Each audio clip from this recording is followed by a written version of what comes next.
Okay, I've been wrong about crypto for a very long time.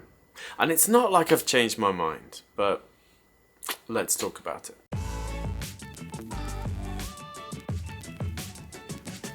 So I remember people telling me about Bitcoin back in like 2014, and I really wasn't interested in the idea. I thought it sounded stupid. I thought it would never work out, kind of wasted money, etc., etc. So I'm completely wrong so far. More recently, I've been looking at cryptocurrency, I've been reading about cryptocurrency, and I don't understand the value proposition. I don't understand why a specific cryptocurrency should have any value. But recently things have been changing quite a bit. And the biggest change for me is the kind of rush by big financial institutions to adopt cryptocurrency, to issue Bitcoin ETFs, to issue cryptocurrency ETFs. And so at least Bitcoin, maybe Ethereum, are becoming more and more established. They're being used by more and more people, more institutions, more governments even, and it seems to be developing staying power. And so, as the famous quote goes, when the circumstances change, then I change my mind. And so for the last couple of years, I've been investing a little bit of money each month into Bitcoin. So I've been focusing on Bitcoin just because it's the most established. It seems like maybe the most legitimate of the cryptocurrencies. And so I've been putting just over 2% of our monthly investments into Bitcoin. So every month I'd transfer some money into Bitflyer, which is a cryptocurrency exchange in Japan that I found fairly easy to use. And I would buy Bitcoin with that money. And recently the price of Bitcoin has gone up quite a lot. And now that Bitcoin makes up 8% of our net worth. And I kind of would rather it didn't, because there's some very big disadvantages to investing in cryptocurrency in Japan at the moment. And the biggest one is taxes. So in Japan, cryptocurrency is treated in the same way as Forex is. So buying foreign currencies, selling foreign currencies. If you make a profit, then your profit is treated as miscellaneous income. It's added to your income and taxed at your marginal tax rate. And cryptocurrency is the same. So if you have some cryptocurrency and you sell it for a profit, you have to report that as miscellaneous income. You'd add it to your income and pay income tax based on that. Now, this is very different to how things like stocks or real estate are taxed in Japan. Those are taxed as capital gains.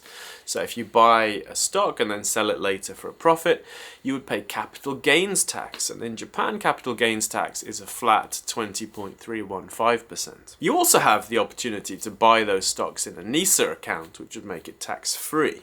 But even without that, paying capital gains tax, especially if you're making a large profit, is much preferable to paying your marginal income tax rate on gains. Now, recently there has been some talk about changing the rules on the taxation of cryptocurrency and possibly taxing them as capital gains rather than income. That would be wonderful. That would eliminate a lot of issues. I can even imagine that the cryptocurrency exchanges might start using a tax reporting account, Tokute Koza, for cryptocurrencies, which would be wonderful because then they would do your taxes for you. Right now you have to do it yourself, and depending on the number of transactions you've had, this can be very time consuming and burdensome. Largely because of that, I haven't sold any of my Bitcoin, but recently I haven't been buying more either. So since the price went up over $100,000, I've still been setting aside that 2% every month to put into Bitcoin, but I haven't been buying Bitcoin. That money is just building up in my Bitflyer account. Bitcoin seems to run in cycles where it kind of runs up and then crashes and then runs up and then crashes. So what I'm going to do, or I'm planning to do, is I'm hoping that I'll build up that cash every month going into the account, and then when there's another crash in Bitcoin, I'll start buying again. Now, this might go completely wrong. There may never be another crash. Bitcoin might grow from here on out, and therefore my current strategy would be wrong, but that's what I'm planning to do. This is not advice. This is not something that I'm recommending you do. In fact, I don't really recommend people buy cryptocurrency at all.